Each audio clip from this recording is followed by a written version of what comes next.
여러분 안녕하십니까? 벤자민의 공식 포착입니다. 만나서 반갑습니다. 오늘 SKC 살펴보도록 하겠습니다. 제가 1차 발행가 가안으로 계산한 내용들 바탕으로 앞으로 투자 의사결정을 좀 어떻게 하면 좋을지 그 부분에 대해서 말씀을 드릴 거고요. 그 전에 시장부터 잠시 보고 가도록 하겠습니다. 오늘 같은 경우 계속 이 지정학적 리스크가 해소가 안 되는 이런 상황이 벌어지고, 그 다음에 이따가도 제가 잠시 보여드리겠지만은 특정 어떤 지표들이 있어요. 그런 지표들이 좀 꺾이지 않는 이상은 시장에서 자금 이탈이 계속 이어질 수밖에 없고, 오늘도 코스피하고 코스닥에서 외국인 다 양시장에서 이탈을 했습니다. 기관 같은 경우는 코스피에서 순매수가 들어오고 코스닥에서는 또 유출이 일어났고요. 그리고 대부분의 자금은 펀드 자금이나 ETF 자금에서 비차익 매매 이런 부분들도 좀 저희가 주목해서 봐야 되겠죠. 그리고 코스피와 코스닥에서 대체적으로 커다란 물량이 나가는 이러한 매매 주체는 비차익 프로그램 매매다. 매수 들어오고 매도 나간다 라고 하잖아요. 그러면은 여러분들께서 지수 생각하시면 돼요. 저희가 코스피 200이면 몇 개 종목이죠? 200개 종목입니다. 그런데 코스피 200을 한꺼번에 주식을 하나하나씩 살려면 힘들죠. 그렇기 때문에 프로그램을 써가지고 매수와 매도가 나갑니다. 그러면 코스피 200 지수를 포함하고 있는 ETF 자금, 여기에 돈이 몰리면 프로그램 매수가 들어오고요. 그리고 돈이 나가면 프로그램 매도가 나옵니다. 프로그램 매수 매도는 15개 종목이 기준이라서 그 종목 이상이 되면은 매수와 매도를 기계적으로 한다. 그래서 들어오고 나가는 자금의 대부분은 이 펀드 자금의 영향을 많이 받는다.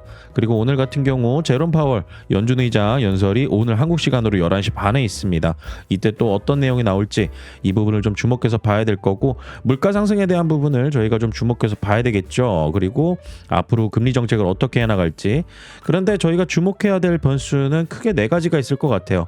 우선은 우리나라 환율 자꾸 높아지면은 시장에서 돈 빠져나간다는 거 여러분들 많이 들어보셨을 겁니다. 우리나라 환율이 올라가게 되면은 원화로 바꿔가지고 투자했던 외국인 투자자들이 환차손을 입어요. 그러다 보니까 이 환율에 굉장히 민감하고요. 이 환율보다 더 민감한 게 바로 미국채 10년물입니다. 미국채 10년물을 왜 민감하게 저희가 봐야 되냐? 이 미국채 10년물의 금리가 시중금리에 영향을 주게 되고요. 그 다음에 이 글로벌 헤지펀드 회사들이 아시아 증시 투자할 때 채권을 보유하고 이 채권을 담보로 자금을 융통해서 주식에 투자하는 이런 레버리지 투자들을 좀 많이 합니다. 그렇기 때문에 이 시중금리에 영향을 주는 것도 중요하지만은 이 국채 투자를 통해서 아시아 증시에 레버리지를 일으켜서 투자를 하게 된다. 이 부분을 좀 기억을 해두시고, 이 채권 금리가 높아진다라는 부분에 있어서는 물가 상승 압력이 있다라는 건데, 이 물가 상승에 있어서는 이 전쟁이 계속 이어지는 과정에서 유가가 올라가 버리게 되면은 물가 상승에 대한 압력이 생겨버리게 되겠죠.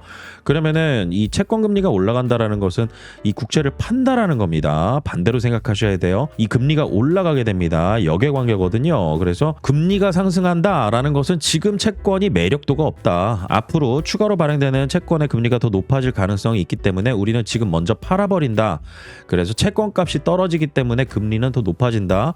왜냐하면은 채권에는 기본적으로 쿠폰 금리, 고정되어 있는 금리가 있어요. 그런데 가격이 떨어지게 되면은 채권 수익률이 높아지게 되거든요. 그래서 이런 내용들을 종합해서 봤을 때 우리가 지금 이 채권 가격이 떨어지면서 채권 금리 상승하는 거, 요게 꺾이는 모습이 보여야 되고, 이러려면은 지금 채권의 금리 상승 압박이 있는 물가 상승, 이게 꺾이려면은 유가가 다시 꺾여야 되고, 이러려면 이 전쟁의 리스크가 좀 어느 정도 마무리가 되어야 되고, 이 부분은 또 트럼프가 가지고 있는 셈법이 따로 있습니다. 제가 나중에 시간 되면 좀 말씀을 드릴 텐데, 모든 게 다 계획되어 있던 그런 플랜 중에 하나라고 보시면 되고, 결국에는 시간을 그렇게 많이 끌지 않으면서 이 부분은 완화가 될 것이다. 저는 그렇게 보고 있어요.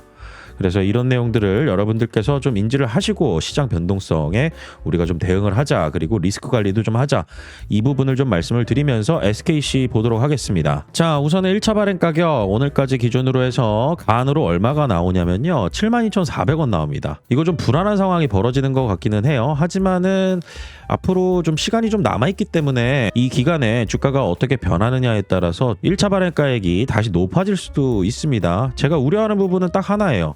예정 발행가액 얼마였죠? 85,300원이었었고 이 85,300원으로 늘어나는 주식수 몇 주였죠? 1173만 주입니다. 이거 곱하게 되면은 1조 원 규모로 조달을 예정을 한다라고 공시를 냈잖아요.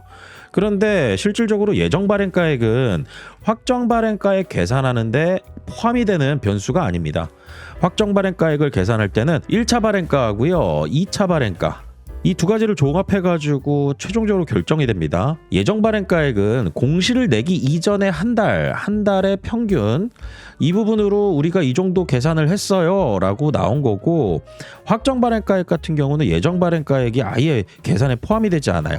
1차와 2차 발행가액 이걸 종합해서 기본적으로 둘 중에 낮은 것을 고르게 되어 있다. 그렇기 때문에 1차와 2차 발행가가 제일 중요하고, 1차 발행가가 어느 정도 좀 높아진 상황에서 2차 발행가가 높아지더라도 높아진 1차 발행 가격으로 최종적으로 확정 발행가액이 결정이 될 수 있다. 그렇기 때문에 기업 입장에서는 1차 발행가 산정 기간을 굉장히 중요하게 생각하는데, 지금 최근 들어서 어떤 홍보 자료나 보도 자료 이런 부분들이 좀 유의미한 내용이 나와 있지는 않고, 전쟁 리스크로 인해서 시장이 굉장히 불안한 상황이잖아요. 그래서 수급적인 부분으로도 제가 확인을 해보면은 아직까지 유의미하게 좀 매수가 좀 누적적으로 들어오는 모습이 보이지는 않습니다. 제가 말씀드리는 건 무엇이냐면요, 결국에 이 투자자들 중에서 단기 차익 목적으로 들어오는 이런 투자자들이 권리락일 이전에 주식을 매수해가지고 시장에 신주인수권 증서를 팔던지, 아니면 기존의 보유 주식을 팔던지, 평균 단가를 낮추던, 아니면 신주인수권 증서 거래를 통해서 알파 수익을 얻던 두 가지를 가져가는데, 지금 유상증자 공시 나오고 나서부터의 외국인과 개인 그리고 기관의 수급을 보잖아요. 그러면은 개인들만 최근 들어서 조금 다시 매수하는 모습들을 보이고, 누적적으로 보면은 외국인들 같은 경우는 어느 정도 좀 올라가다가 다시 시장 영향에 따라서 프로그램 매도로 좀 나가는 모습들. 그래서 실질적으로 자금에서의 커다란 수급이 단기적인 투자자들의 어떤 수급을 이겨버렸다. 그렇기 때문에 인덱스 자금의 영향, 시장 프로그램 매도, 매수 이런 부분들이 영향을 더 많이 미친 것 같다. 저는 그렇게 보고 있어요. 뭐 시장이 이렇지 않다라고 하면은 아마도 외국인 매수나 기관 매수, 사모펀드 쪽에서 좀 잡히는 거, 그리고 3월 3일 이후에 사모펀드들 순매수 좀 이어져 오고 있었잖아요.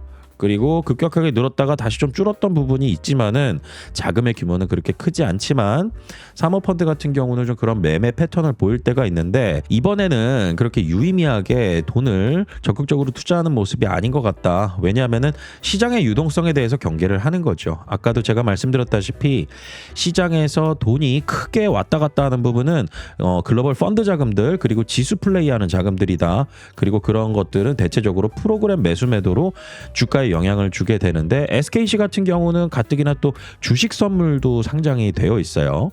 제가 나중에도 좀 말씀을 드리겠지만 신주인수권 증서 챙겨놓고 해지하는 전략 차원에서 선물 시장에서의 어떤 해지 전략 이런 부분들도 쓸 수가 있다. 그래서 지금 잠시 보면은 수급에 있어서는 유의미한 모습은 보이지 않지만, 시장의 리스크가 조금 완화된다라고 하면은 아마도 신주인수권 증서 챙기려고, 그리고 이 권리락 대응을 하기 위해서 들어오는 매수 주체가 좀 잡힐 가능성이 있는데, 지금은 개인 매수세만 어느 정도 유지되고 있는 상황이다. 그리고 이 개인 투자자분들 유상증자 참여하실지, 아니면은 내가 신주인수권 증서 거래를 해서 유상증자 참여 안 하실지, 이런 부분들은 꼭 미리 계획을 세워놓고 들어가시는 게 굉장히 중요할 겁니다. 앞으로 주가 변동이 좀 더 커질 수 있는 그런 이벤트 일정들이 있어요. 그래서 그런 내용들을 저는 항상 제가 만든 표로 말씀을 드리고, 그리고 오늘 1차 발행 가격 조달 규모로 보면은 8,490억 정도 1조 규모에서 많이 줄어들었다. 그런데 아직은 시간 남았다. 그리고 오늘 3월 30일이죠. 3월 31일, 4월 1일, 그리고 4월 2일 3영업일 남았습니다. 이 기간 안에도 충분히 바뀔 가능성이 있어요. 그리고 권리락일 4월 6일 날, 이 권리락일 날 대응하는 게 굉장히 중요합니다. 내가 이 권리락일 날 가지고 있던 주식을 다 매도할까? 그리고 신주인수권만 챙겨서 유상증자 할인 발행하는 신주 청약에만 참여할까? 이런 부분들의 전략이 첫 번째가 하나가 있고요. 그 다음에 내가 신주 청약에 참여 안 하면서 권리락일 날 다 매도하고 신주인수권 증서도 매도해버리는 거예요. 그리고 빠이빠이 하는 거죠. 그리고 최종적으로 신주 상장일이 지나고 난 다음 다시 진입하는 방법이 있어요. 그래서 청약을 할 것인지 신주인수권증서 매도를 할 것인지 아니면 어떤 특정한 날에 전량 다 매도를 할 것인지 이 부분에 대해서 여러분들께서 아직은 시간이 남아있지만 저 벤자민과 함께 투자를 같이 해보고 싶으시다. 다시 말하면 저의 의견을 반영해서 여러분들께서 투자 의사결정을 진행하는 거죠. 네이버에 벤자민의 공시포착이라고 검색만 하시면 제가 운영하는 네이버 프리미엄 컨텐츠가 있습니다. 이 채널을 통해서 여러분들께서 제가 실시간으로 언급드리는 이 종목에 대한 매수와 매도의 의견을 참고하셔서 그리고 제가 거기에 근거를 꼭 달거든요. 근거와 이유 이 부분들을 참고하셔서 제가 의견 드리는 내용을 확인해 보시고 싶으신 분들은 네이버에 검색하면 나옵니다. 제가 영상 설명란과 고정 댓글에도 링크는 걸어 놨거든요. 그런데 직접 여러분들께서 스마트폰으로 검색하셔도 돼요. 그리고 컴퓨터로 검색을 하셔도 똑같이 나옵니다. 그러면 여기 네이버 프리미엄 콘텐츠라고 보이시죠? 이 네이버 프리미엄 콘텐츠 클릭하시면 제가 운영하는 채널이에요. 사칭 채널 절대 없습니다. 네이버 프리미엄 콘텐츠는요. 왜냐하면 네이버가 저와 같은 이름을 쓰는 채널을 허용을 안 해주거든요. 저도 마찬가지고요. 그래서 똑같은 이름의 채널을 두 개 개설을 못하게 되어 있습니다. 그렇기 때문에 사칭이 없고요. 그래서 제가 이 개설을 해서 운영하고 있는 채널인데 여기에서 여러분들께서 제가 올려드리는 내용들을 그냥 보실 수는 없어요. 왜냐하면은 이 구독을 하셔야 보실 수가 있거든요. 그런데 이 구독을 하시는 부분에 있어서 여러분들께 비용이 청구가 됩니다. 월에 5만 원입니다. 이 월에 5만 원은 저와 운영자가 같이 이 종목을 분석하고 그 다음에 리서치해서 최종적으로 맞는 결정을 내리기 위한 이 노력에 대한 수고라고 보시면 되겠습니다. 가격적인 측면에서는 최대한 처음 시작하시는 분들도 부담 없이 시작하시면 좋다라고 생각이 들어서 월 5만 원에 세팅을 해놨습니다. 디지털 언론사 2개만 구독해도 5만 원이 넘어가게 되고요. 그런 곳에서는 절대로 종목에 대한 매수와 매도에 대한 의견을 주지 않습니다. 그래서 여러분들께서 네이버에 결제하시고 네이버로 구독하시면 제가 올려드리는 글들을 다 확인하실 수가 있습니다. 그리고 여기에 SKC가 포함이 되어 있고요. 그런데 여기에서 이 채널 운영 방안을 여러분들께서는 그냥 보실 수가 있어요.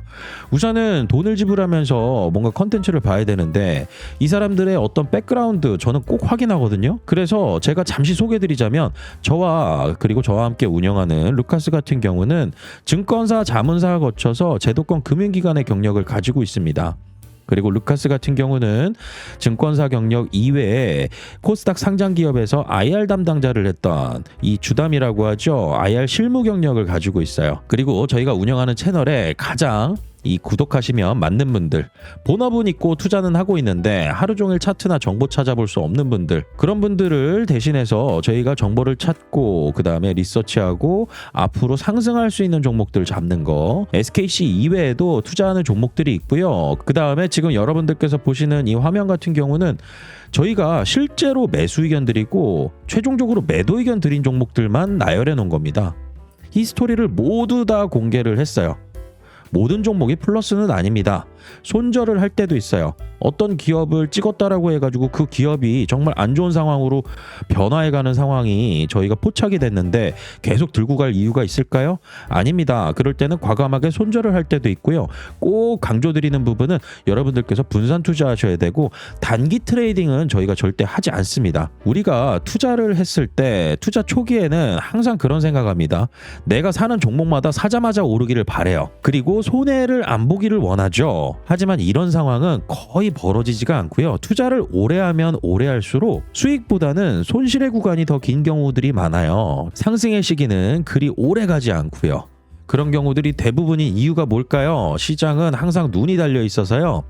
이 종목 이외에도 다른 종목으로 수시로 옮겨 다니죠. 다른 섹터로도. 그러면서 변동성이란 걸 만들어내 버립니다. 그 변동성을 내가 견딜 수 있을 정도로 이 기업들에 대해서 제대로 알고 투자를 했느냐, 아니면은 나는 그냥 단타 목적으로 이 기업의 가격만 보고 투자를 했느냐, 여기에 따라서 최종적으로 언제 매수하고 언제 매도하고 나가는지 이게 달라지고요. 그 다음에 수익률이 달라집니다. 투자를 했을 때 가장 중요한 부분은 내가 언제 투자하건 결국에는 수익을 보고 나오느냐가 중요합니다.